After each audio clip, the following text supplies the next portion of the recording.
2006 වසරේ නොවැම්බර් මාස 9 වන දින ශ්‍රී ලාංකීය විශ්වවිද්‍යාල පද්ධතියේ ප්‍රබල සලකුණක් නියෝජනය කරන රුහුණ විශ්වවිද්‍යාලයට අතිශය සුවිශේෂී දිනයක් විය.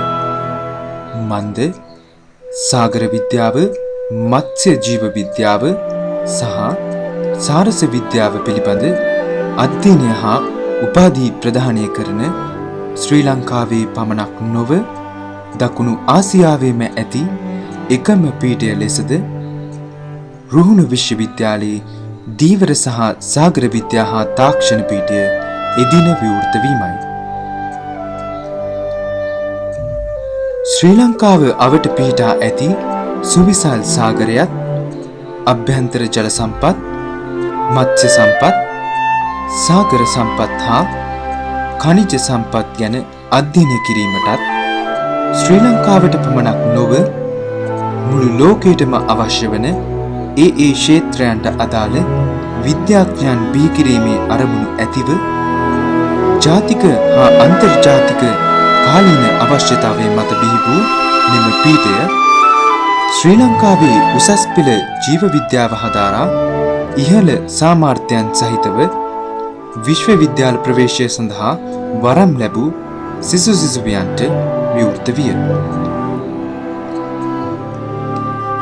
අධ්‍යයන කටයුතු පවත්වාගෙන යාම සඳහා බුද්ධිමත්, දක්ෂ ආචාර්ය මහාචාර්යවරුන්ගෙන් සමන්විත ඇදුරු මඩුල්ලක් සිටින අතර පීඨයේ අභිවෘද්ධිය උදෙසා ඔවුන් ඉතා විශිෂ්ට කාර්යභාරයක් ඉටු කරයි.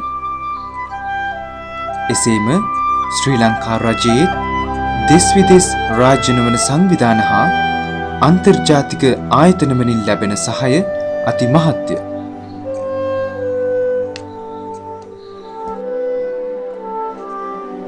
මෙම පීඨය ශිෂ්‍ය කණ්ඩායම් 4ක් සඳහා උපාධි පාඨමාලාවන් පවත්වාගෙන යන අතර මෙහි අධ්‍යයන කටයුතු සිදු කිරීම සඳහා දිවයිනේ නන්දෙසින් පැමිණි තෝරාගත් දක්ෂ සිංහල, දෙමළ, මුස්ලිම් සිසුවියන් ඉතා සීමිත සංඛ්‍යාවකට පමණක් වරම් ලැබී ඇත. මුළුමනින්ම ඉංග්‍රීසි මාධ්‍යයෙන් අධ්‍යයන කටයුතු සිදු කරන මෙම පීඨයේ සෑම උපාධි අපේක්ෂකයෙකුටම තෝරාගත් එක් ක්ෂේත්‍රයක් ඔස්සේ විද්‍යාවේදී විශේෂ උපාධියක් සිව් වසරක අධ්‍යයන කාල සීමාවකින් පසු පිරිනමයි. මෙම නැවුම් විෂය නිර්දේශය ප්‍රධාන අධ්‍යයනාංශ 3ක් ඔස්සේ විහිදී ඇත. සාගර විද්‍යා හා සාගර භූවිද්‍යා අධ්‍යයනාංශය මගින් සාගරයේ භෞතික, ජීව විද්‍යාත්මක හා රසායනික සම්බන්ධතා වෙනස් වීම, ඛනිජ තෙල්, ස්වභාවික වායු හා ඛනිජ සම්පත් සහ සාගර ගවේෂණය, සාගර නීති හා ජාත්‍යන්තර සම්මුති පිළිබඳ ප්‍රායෝගික පරීක්ෂණ හා අධ්‍යයන කටයුතු සිදු කරයි.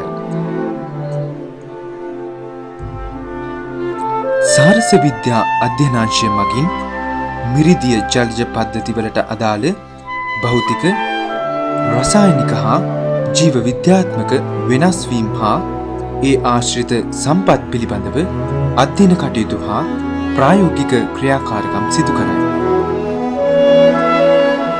මත්ස්‍ය ජීව විද්‍යා හා ජල ජීව විද්‍යා අධ්‍යයනාංශය මගින් මත්ස්‍ය සම්පත හා ජලජ ජීවීන් පිළිබඳවත් ඔවුන්ගෙන් ලබාගත හැකි මහඟු සම්පත් පිළිබඳව පුළුල් අධ්‍යයනයක් හා ප්‍රායෝගික ක්‍රියාකාරකම් සිදු කරන අතර සියලුම ජලජ ජීවීන් වගා කිරීම හා සම්පත් පරිභෝජනය පිළිබඳ පුළුල් අවබෝධයක් ලබා දීම හා ප්‍රායෝගික ක්‍රියාකාරකම් සිදු කරයි.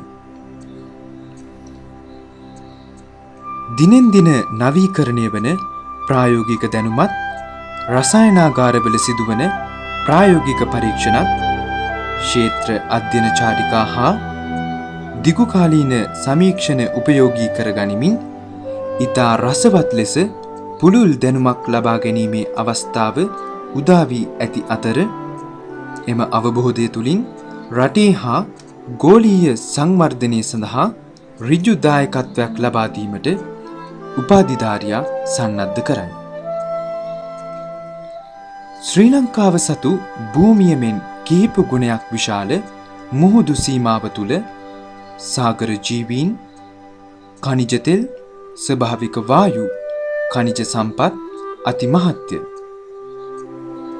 එයට අමතරව ශ්‍රී ලංකාව තුළ මිරිදිය ජල සම්පත හා කලපු ආශ්‍රිත කිවුල් දිය සම්පතද අන් රටවල භූමි ප්‍රදේශයට සාපේක්ෂව අතිමහත්. එහි සැඟවී ඇති සම්පත් ප්‍රමාණයද අතිමහත්ය. එබැවින් යථෝක්ත සම්පත් නිවැරදි ලෙස හඳුනාගෙන තිරසාර ලෙස භාවිතා කිරීමෙන් ශ්‍රී ලංකාව සංවර්ධිත රාජ්‍යයක් කරා ගෙන යාමට දොරටු විවෘත කළ හැක. එහි මුල් අඩිතාලමක් වශයෙන් රුහුණු විශ්වවිද්‍යාලයේ දීවර සහ සාගර විද්‍යා හා තාක්ෂණ පීඨයේ සම්ප්‍රාප්තිය දැක්විය හැක. අද වන විට මෙම පීඨය අධ්‍යයන, කලා, ක්‍රීඩා යන අංශවලින් කැපී පෙනෙන දස්කම් දක්වන පීඨයක් බවට පත්ව ඇත. රුහුණු විශ්වවිද්‍යාලයේ උපකුලපතිතුමා ඇතුළු විද්වත් බලධාරීන් සඳහන් කරන අන්දමට තවත් වසර කිහිපයකින් දීවර සහ සාගර විද්‍යා හා තාක්ෂණ පීඨය රුහුණ විශ්වවිද්‍යාලයේ චූඩා මාණික්‍ය බවට පත්වනු ඇත. එය සිහිනයක් නොවි සැබෑවක් වන දිනය අත ළඟය.